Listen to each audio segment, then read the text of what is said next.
morning, class. Of course, my name is David. I'm going to talk about, on the discussion topics for this module, out of the five, I'm going to choose number 5. What do you feel the most significant trends in online learning, and why are these important?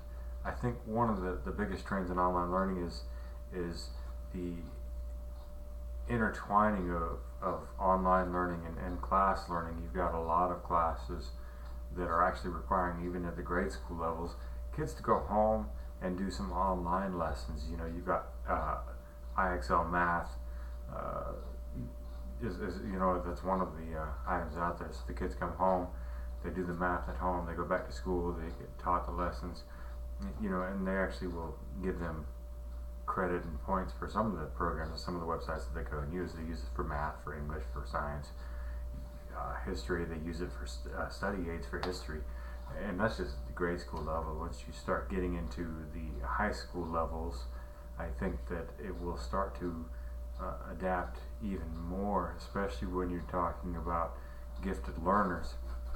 As they go to class, it's going to become cheaper and easier for these high schools to afford, or offer rather, college credits for these advanced learners, as they can just send them to the lab, have them sign in on the computer instead of worrying about transportation or bringing in a professor from the university into the college. So the interadaptability of the two, face-to-face learning and the asynchronous learning, I think is probably the biggest trend and the most significant. And again, it has the importance lay in the cost is one of the things. Everything that we can do to make school run cheaper and more efficient is always going to come out better.